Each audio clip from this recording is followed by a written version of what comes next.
अस्सलाम वालेकुम रहमतुल्लाहि बरकातहू। दोस्तों, इसके हवाले से हमारी बहनें बहुत ज़्यादा परेशान हो रहती हैं कि हज़रत बच्चे ने बिस्तर पे पेशाब कर दिया है, तो क्या हम उस पूरे बिस्तर को धुलने के बाद ही उस पर कुरान मुक़द्दस पढ़ सकते हैं, तस्बीहात वगैरह पढ़ सकते हैं, दुरूद पाक पढ़ सकते हैं, या इसकी क्या सूरत है? क्योंकि भाई पूरे बिस्तर को उठाना, फिर धुलना, फिर सुखाना एक बहुत बड़ा काम है, समझ रहे हैं? तो इसलिए इसके हवाले से सही मसला क्या है वो आपको जानना बेहद ज़रूरी है। हमारा दीन बहुत ही आसान दीन है, मुश्किलों वाला दीन नहीं, इसमें कठिनाइयाँ नहीं हैं, समझ रहे हैं? आप इस मसले की हकीकत जानें। देखें दोस्तों, अगर बच्चे ने पेशाब कर दिया है या कोई भी नजासत लग गई है और वो नजासत मुकम्मल तौर पर सूख चुकी है, जैसे पेशाब बच्चे ने किया और पेशाब जो है मुकम्मल तौर पर सूख गया है, या नजासत लग गई है और वो नजासत मुकम्मल तौर पर सूख गई है, तो फिर ऐसी कैफियत में उस जगह पे कोई कपड़ा रख करके हम कुरान मुक़द्दस की तिलावत कर सकते हैं, तस्बीहात वगैरह पढ़ सकते हैं, दुरूद पाक पढ़ सकते हैं, ठीक है।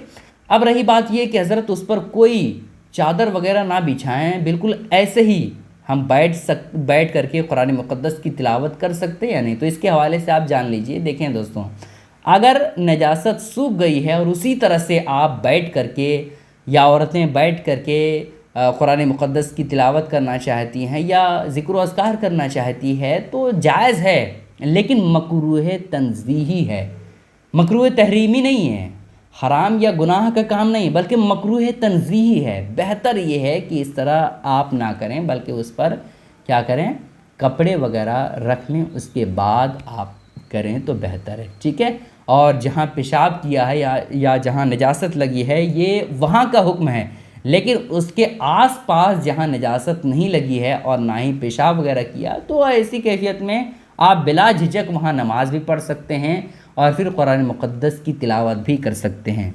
अब रही बात ये कि क्या हम उस बिस्तर पे जहाँ पेशाब किया है बच्चे ने या नजासत लगी है उस बिस्तर पर हम नमाज़ पढ़ सकते हैं या नहीं, तो इसके हवाले से भी आप जान लें। बहुत सारे लोगों की आदत होती है कि बिस्तर पे ही नमाज़ पढ़ते, तो इसके हवाले से भी आपको जानना बेहद ज़रूरी है।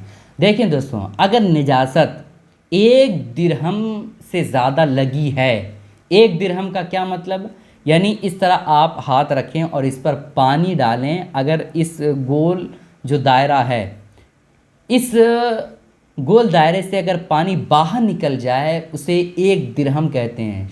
आसान लफ्ज़ों में आप समझ लीजिए कि 2 रुपये का जो सिक्का होता है, जो इस टाइप का होता है, बड़ा वाला सिक्का, उस के अंदर अगर पानी रखें या नजासत रखें और वो नजासत चारों तरफ फैल जाए तो उसी को 1 दिरहम कहा जाता है।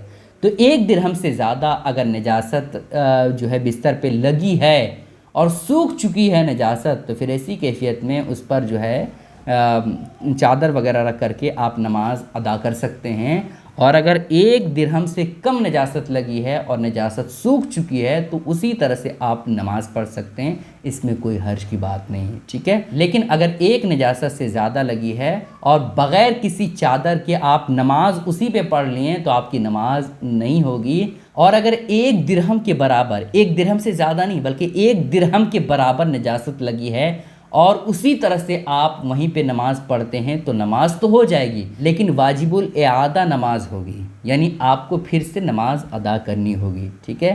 उम्मीद करता हूँ दोस्तों ये बातें आपको समझ आ गई होंगी। गुजारिश है कि इस क्लिप को शेयर करें। अस्सलाम वालेकुम रहमतुल्लाहि व बरकातहू।